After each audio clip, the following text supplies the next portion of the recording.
Hello, good afternoon. My name is Jason and I am one half of the Highwaymen. And today I'm talking about the latest royal race row. Yes, there's another royal race row, not the Meghan and Harry one. We're talking about the other one that's been in the headlines lately. But first, I want to sort of paint a little bit of a picture for you, just to kind of get the context. So imagine you're being invited to a party hosted by the Queen. You know there are going to be people from all over the world there. It's the Queen, for God's sake. So you imagine you spot in the corner an oriental-looking woman dressed up as a geisha.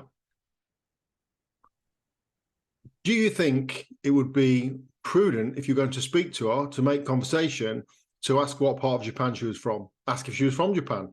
What part of Japan you're from? It's kind of an assumption. Same way if you see a white man dressed in lederhosen, you know, those little suede dungaree things that German men wear. Do you think it would be unthinkable to go up to that man and ask what part of Germany he's from? Or go, you're obviously from Germany. What part are you from? That's sort of an assumption. So you see a black lady in traditional African wear. You go up to her and ask, where is she from? Well, apparently that's racism now. That is racism.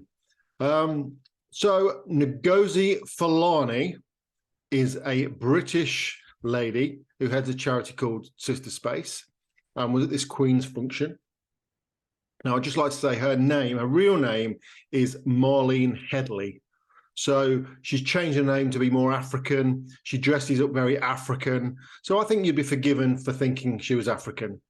I don't call that racism. You know, that's the label she's wearing. She's obviously got a great deal of synergy with Africa. Whether she visits it a lot, I don't know. Anyway, 84-year-old Lady Susan Hussey approaches said lady and asks where she's from. The lady replies, she's from Fulham. And the conversation goes on and on. Lady Hussey assuming that she's from Africa and try and get to the bottom of where she is from. Now, I'm going to imagine that Lady Hussey has probably travelled to Africa a lot more than Ngozi Fulani because she's part of the royal household and they have heavy ties with Africa. They're often there. And I think over the years, she's probably had a great experience. She's met some lovely African people because, to be honest, I've only met a handful of African people and they have all been really genuinely lovely people.